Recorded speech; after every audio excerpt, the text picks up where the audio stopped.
Adam, let's, first of all, before we start looking ahead to what was a huge game against Hartlepool, quickly look back to Saturday's defeat, narrow defeat at Wycombe. When you see them winning 5-0 last night away at Stockport County, does that show just how good a side they are? Yeah, they certainly are. We knew all about that going into the game. They scored a lot of goals, and pace and power and the timing of their runs was really good, and something that we're probably not used to coming up against. But yeah, it was a great game for us to learn about where we are as well. And we don't want to too many times this season come off and say we give a good account of ourselves. But when you're up against good opposition, I thought we certainly did that. Looking at the way the fixture's gone for them, Wilston away is obviously a very tricky game, but we've got a team in the National League to try and get into the third round.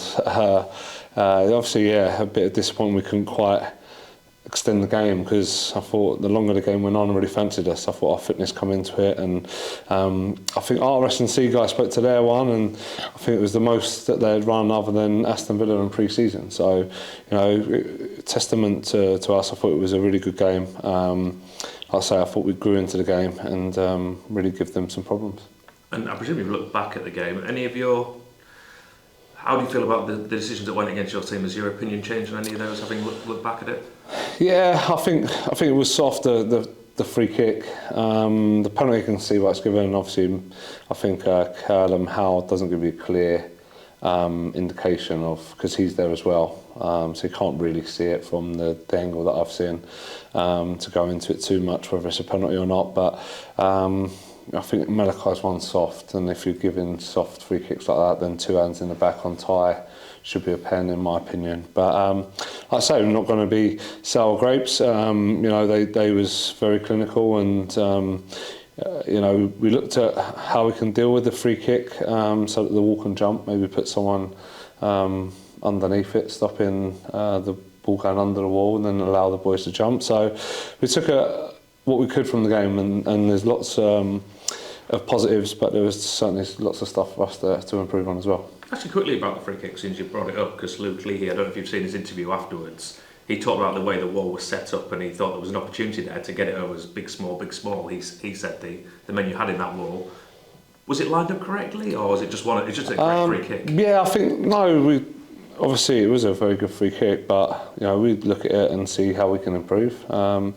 Maybe we spoke about having Malachi and Callum, if they're the two biggest players, in the middle of the wall, and then allowing them to jump. I think if we had our biggest players and we jumped, then we'd probably stop it, or definitely give ourselves a better chance. But I think Harrison told them not to jump, so some of them jumped, some of them didn't, and then it's ended up going in where Luca hasn't jumped. So yeah, this is what it's all about, these games. Great test, and you probably learn more when you get punished like that. So yeah, we'll definitely learn a lot from it. Still a bit disappointed that we couldn't quite take the game to extra time, but like I say, lots for us to improve on, and we try and put that right for this Saturday. After this disappointment, of course, of losing, are you delighted? I know you're top of the table, so there are always going to be big games. But are you delighted now that it is a really big game with a really big crowd here against Hartlepool that you've got to look forward to next? Yeah, obviously they're going to bring a few fans. Quite close in terms of proximity of where Hartlepool are travelling from, so they're always going to be big games, and yeah, it's a game for us to look forward to. Obviously Wycombe was a big game, and now we've got another one to back it up, like I say, and we want to really showcase ourselves, put the stuff that we've learnt from the Wycombe game into practice, and try and be better, and like I say, give a good account of ourselves again. And we know if we do that, if we play anywhere near our best, we'll definitely cause problems for the opposition, and that's got to be our challenge. But in this league, if you fall below it at all, or any of your players do, then you can get punished as well. They clearly had a poor start to the season that results in the manager losing his job. Fair to say that I think they've had a bit of a resurgence in the last 2 or 3 weeks. They have, yeah. Again, got some firepower. Try and brave to play, but then got some firepower in their ranks, so they know where the back of the net is, and some experience that have done it at higher levels than the National League before. So yeah, we'll pay them huge respect. Like I say, we definitely look at their last few games and been impressed with what we've seen from them. So yeah, we're focused on ourselves, what we can improve from the Wycombe game. At the same time, give the opposition the utmost respect because they really deserve that. And clearly, you can't watch every game of every side of the National League because you'd have no time to do anything else. But have you been able to see any slight difference in the last couple of games since Lenny's been in charge to when Darren was earlier on? Yeah, just really focused a bit more on the last few games. So didn't focus too much on what happened before that. So yeah, like I say, picked up with some results. They were tough teams to play against. Seemed to be working extremely hard for the manager, and yeah, we've definitely got every wits about you because they've got some firepower in the top end of the pitch. So yeah, it's a tough game. I expect a similar sort of intensity that was played in the Barnet game, to be honest. I thought that was played at a real high tempo, and with them bringing as much fans and the place being full out, you expect a similar sort of intensity to the game as well. You're right, Manny Disruve obviously gets a lot of attention in this side, but is there sometimes a slight concern that if you focus too much on just one player, there's 10 other players out there as well who can make a difference and hurt your side? Yeah, that's the way I always try to look at it, and don't try to just give some pictures that to the players really on the opposition, and don't just focus too much on just one player because that's being disrespectful to the rest of the team. So yeah, we'll play Hartlepool the utmost respect that they deserve. They're a very good side, and we're still try and focus on what we can do and how we can get our advantages and what we can get better on. At the same time, yeah, you've got to focus on the whole team. I know it's a very different York City side this season, lots of, not just in personnel, but attitude, results.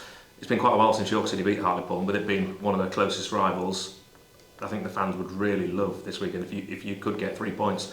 Does the rivalry add something into it to the players, or from a playing side, or is it just another team that's coming here? I think they definitely feel a bit different, obviously, with them having a big away following, the ground being packed. Expect us to, like always, have a big following behind us and make some noise as well. So it will have a different kind of feel. But this is what we want, and this is what we want the players to enjoy, these big games. Yeah, definitely not to fear. This is what we do it for. You want to be playing in front of packed out stadiums, and yeah, having that rivalry on it should, like I say, make the intensity go through the roof a little bit, which is something to embrace for the players. We've done it before and cope with it well against Barnet, and like I say, I expect the intensity of this game to be similar. I'm not usually a big one for message for the fans because you all know what we need fans to do, but you sometimes feel, especially watching games on TV, that early kickoffs, the atmosphere can get a little bit diluted. I don't know if it's because the pubs haven't been open beforehand or what it is. Probably a bit of that. But yeah, but you really do need the fans to get behind you, don't you? Forget about the early kickoff here. No, definitely, yeah. We obviously they make a massive difference. Like I keep saying, it can't just be coincidence that we're scoring a lot of our goals in front of them at the moment. Even when we're attacking towards them in the second half against Wycombe, we could have very easily got another one, and a lot of that's down to the noise that they generate. So yeah, I want them to come, be as passionate as they always are, and it's down to us to feed off of that noise and that passion and put it into our performance. How does it affect the match day preparations, with it being 2.5 hours earlier? What do you do? What time do you get up? What time do the players meet? That sort of thing? Yeah, just normal sort of time. So obviously 12:30 kick-off. Players be meeting for like 11 o'clock. So if it's a 3 o'clock kick-off, then just everything's put, like if you're playing a late kick-off, put back. But obviously the early kick-off is brought forward a little bit. So yeah, I try to, when I had an early kick-off and I was a player, stick to a similar sort of routine. Get up, having breakfast, go for like a bit of a walk, and then still have my match prep. My pre-match meal at a similar time, but yeah, obviously you're asking the players to have chicken and pasta at 9:30 in the morning, so it's a bit different. So they might have to tailor that a little bit if they can't quite get that into them. But yeah, it's obviously a lot more common in the Premier League with the televised games, but yeah, something that shouldn't take too much adjusting really. We won't definitely use it as any excuses. Lads just might have to adjust what they're having for their pre-match. On Saturday, at the end of the game, we were talking about the players you might potentially have back for this week. Can you give us any update on the likes of Cam John and the lads who did pick up knocks on Saturday? Yeah, so Cam John's back available now, so he's the protocol and everything for the guidelines for concussion have all been met and everything, and he's trained fully this week. We had a bit of a game for one or two yesterday, so some of them have all come through with no injuries and got good minutes into their legs. So yeah, and Malachi had a bit of an ankle, and Ty still struggling a bit with his hamstrings, but we expect them both, they're both trained today, so I expect them both to be fit for Saturday. Adam Crooks, of course, made his first appearance off the bench at the weekend. No reaction to that? No reaction, and he's one that we sort of was keen to get some minutes, so he then featured for us and got about an hour, I think, so he's had like 20-30 minutes against Wickham and now an hour, so he's definitely up in his rehab and getting closer for first team action, definitely. He must be one of those though who's spent time out of the team, really concerned about how he's actually going to force his way back into the team, because you've made rotations and you've made changes, but we know the only two permanents now are Callum Howe and Joe Felix, two defenders. Felix can obviously play in more than one position, Ryan Fallowfield can play in more than one position, so can Adam Crooks. You've got so many options when everyone is fit. Yeah, that's it. And this is what we want. You almost want two players for each position. That's a sort of manager's dream, and then them to fight it out. And you know, with Crooksy back, puts a bit of pressure on one or two, and you know that's what you want. The levels go up again, the standards go up, and Crooksy's a really good player. I think he showed that towards the end of last season. At centre back, he's got that left foot, and obviously where we like to have a lot of the ball, it helps us out a lot, having a left-sided with the balance and stuff. So he's a player that we really like, and we'd like to have him back. Just needs a run of games now. And yeah, like I say, it puts a bit of pressure on the players performing, and not just on match day, but in training as well. And it's all good, and that's the kind of pressure that you've got to be able to deal with as a player. You know now that you've got to perform at a top level in training and on match day to warrant a start, and I think that's all good, and you know that competitive edge is what any successful team must have. It's a bit like Callum Harry, I suppose. If it wasn't without the injuries that he keeps picking up, he maybe could have played at a high level for a longer period of time. Secondly, how is Callum Harry? Since we've just mentioned him, and Dan Batty obviously rested last week. I presume he's fit and ready to go. Yeah. Dan Batty's absolutely fine, trained well, we've rested him well. Like I say, I just thought it was taking a lot out of the players' legs. So there's one or two, not so much Dan, more Marv and Ty, struggling a bit with just a bit of wear or tear on the hamstrings just for the load that they got through. And you know that with Dan as well, that just got to be careful with his previous injury that he had. And Callum Harris just obviously over his injuries and everything, he's had a bit of a family emergency crop up, so we've allowed him as a club to deal with that and be at home with his wife at this time. So yeah, give him all the space and time he needs. You know, family's the most important thing, and it must come first. So will he not be involved in this weekend? He won't be involved this weekend, no. Okay. A couple of weeks ago we spoke about bookings. I know you've got 2 or 3 players on 4 yellow cards. Yeah. You've got to get through these next 3 games without picking up a yellow. Is that something you speak about individually with the players, or can you actually get into their head then they start pulling out of challenges? It's a sort of balancing act, I presume. No, that's right, yeah. I just think it's one, obviously, let those players know that don't want them to get done for dissent.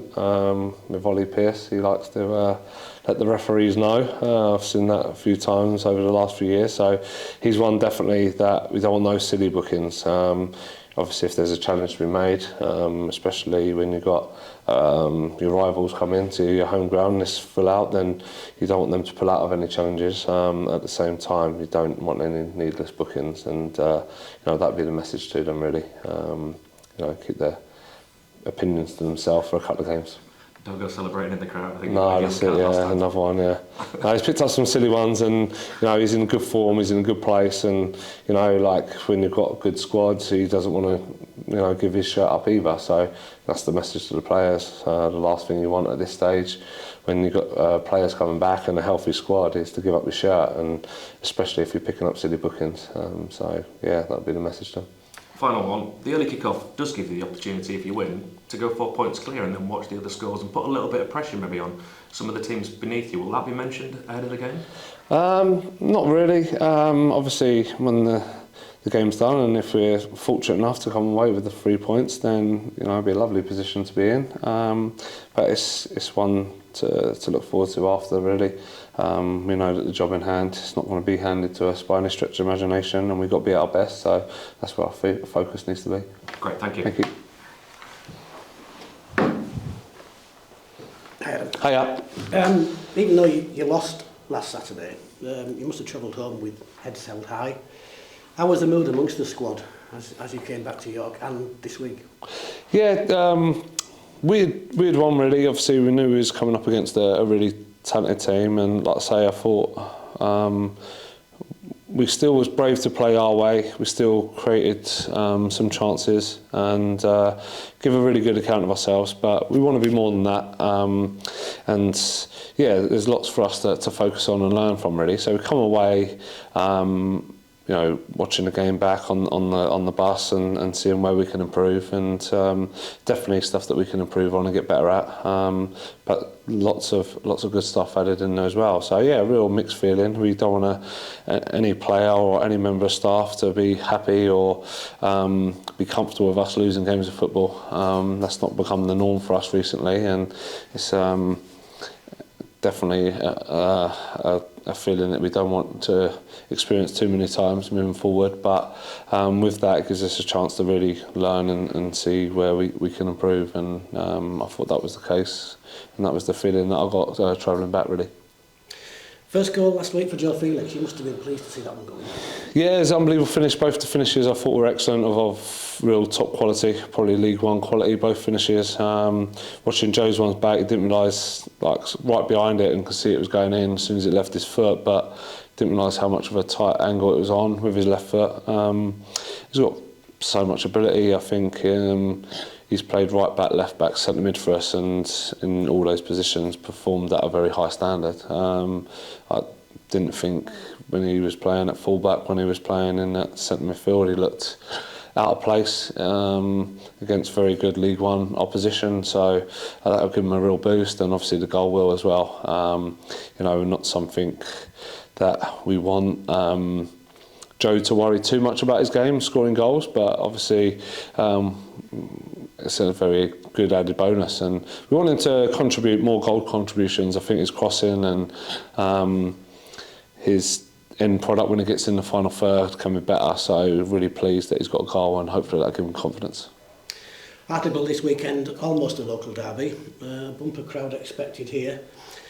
Sun could be shining. What more could you want? No, unbelievable. I think the weather's been superb, hasn't it? Up in York, I think all this talk about the weather up north is a bit of a myth at the moment. It's beautiful up here, and yeah, we're expecting a bumper crowd, like you say, the sun's shining, 12:30 kick-off, our rivals come in, so yeah, it'd be a great afternoon and one for everyone to look forward to, and yeah, we certainly know that and want to give a good account of ourselves and be better than we was at Wickham. The young John Lewis, we've not spoken about him recently. We know he's sidelined for a while, and it'll be the new year before he returns. How's he doing, and how's he managing to stay upbeat? Yeah, so we allowed him a few days, so he went with his partner. I think they went over to Ireland and see some family over there, so allowed him to have a couple of days just to do that. But he's not feeling any pain or anything like that, so he's really happy with how he's feeling. The physios are happy, and I don't think it'll be too long before he's getting his boots on, and I know that feeling when you're injured. There's no better feeling when you've been out a length of time and you get your football boots on for the first time and you're out on the grass and doing little bits, so I don't think he's far away from that. But although you don't see him too much on the pitch, he's still around the dressing room, keeping standards high, fully with the team all the time, and a real big person for us. Is there a chance then you could see him this side of Christmas? Potentially. Obviously, we won't put that kind of pressure on him. I think the kind of lad Len is to put that pressure on himself to get back as soon as he can.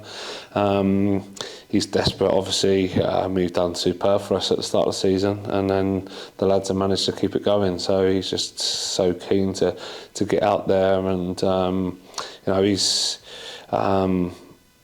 just really wants York to be successful, and he wants to give his all, and he'll do all he can to try and be back before then, I'm sure. Okay, thanks. Thank you. Hi Adam, how are you? Hi mate, you good? Thanks yourself? Good, thank you. I just want to ask you about Ollie Pearce. He seemed to sort of drop a little bit in Saturday's game against Wycombe and play almost like a deeper role. What is about the way that he plays that you think it sort of works best for him there? I just think Ollie's a real intelligent player. I think I could ask him to play left wing, right wing, number 10, or as a out and out number 9, and he could do all those roles, and that's just the intelligence that he's got. Obviously, a lad that's not been in full-time football before. I think that's one of the things that you don't expect from them. But I think all the lads have sort of been really surprised with someone that hasn't been a pro before to have the kind of intelligence that he's got, and that allows him to play in a variety of positions. Obviously he wants to be in and around the box, and being a number 9 allows him to do that, but I think he plays number 9, and then we finished the game with probably 2 out and out forwards, played Dips and Ollie together, which I thought looked good as well. So yeah, just an intelligent footballer and can play in a variety of positions. I know we talk about it quite a lot, but his goal record recently has been fantastic. He's got 9 goal contributions in his last 5 matches. His confidence must be through the roof right now. Yeah, definitely. Always like it was a weird one. Even when he wasn't he was going through a bit of a bad spell for him. He was working tirelessly and was taking up good position and was a good player for the team. So just always knew that all the time he had that the goals would come, and I'm not surprised that he's now getting those kind of numbers, because that's what he's become accustomed to and used to, and I'm sure he'll try and stay in that vein of form. Just looking at your team news, just want to ask about Billy Chadwick. He's had 23 minutes of football in his last 5 matches. Is there a way that you want him to do, or anything extra that you want to do to break back into the side? No, just a bit of spoke to Billy, just a bit more consistency in training and games, and that's all really. I mean, the team's doing well, and he's found himself out the side, and players in this position are playing well, so it's part and parcel of football, and just got to be patient. There's so much of Billy's game that I like, but yeah, just a bit of consistency to his training and his game when he gets that game time. But I think he's one that maybe last season towards the end of last year was so good for us and was starting week in, week out, and I believe the level of player and the level of play has gone up. So he's one that's just got to come with it. He probably didn't have this kind of competition last year. Now he's got some and got to step up to the plate. But like I say, so much to admire in Billy's game, and I'm sure he'll have a big part to play for us. You spoke about Lionel John Lewis's and how he's recovering with his long-term injury. How is Darrell O'Connor sort of coping with his as well? Yeah, both of them coming on really well. Sam's doing great. Darrell's getting his boots on now. He's got some nice orange ones, so we can't miss them. Fresh out of the boxes, so he's putting them on, and we're seeing him out running now. So that's obviously very encouraging. Like I say, for any injured player, that first time you managed to get the boots on, and see him doing a bit more volley today, doing some heading, some running, and a bit more football specific, position specific type running he was doing today. So he's really progressing nicely. I don't think he's far away at all from being integrated into training. So yeah, it's going to be a nice problem to have when Darrell's fit. And against Hartlepool on Saturday, their manager Lenny Lawrence has got plenty of experience, managed Cardiff, Middlesbrough. Do you think it changed anything when you come up against a manager with that level of experience compared to one who would not? Do you think it actually affects the match at all? Yeah, obviously got the utmost respect for Lenny and all he's done in the game. But yeah, it's not something that I tend to focus on too much. You know, not being disrespectful, got respect, but I think the job's hard enough when you're just focusing on yourself, let alone worrying too much about, you know, what manager you're coming up from week to week. There's so many talented managers at this level, and you know you get tested tactically from week to week, and you know, we just try to focus on what we can control, and that's us being the best that we can be. The last thing from me is expected to be a bumper crowd on Saturday. How much of an effect does it have on the players knowing that they're playing in front of one of those big crowds? Yeah, it's something as a player I think you've got to look forward to and enjoy.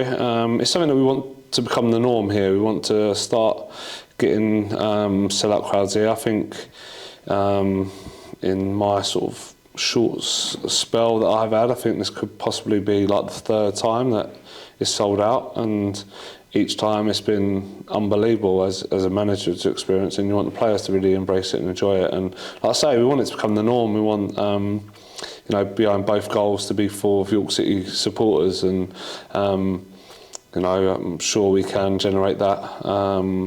We had the gala dinner the other night with celebrating a couple of the older teams, and they was talking about in their successful seasons, at the start of the season they was getting like 2,000, and by the end they was getting 10 to 12. So, you know, hearing that and hearing their stories was unbelievable, and give us a lot of inspiration, and know that what can be generated at this football club, and it's something to really look forward to and be excited about. Brilliant, thank you very much. Cheers, thank you.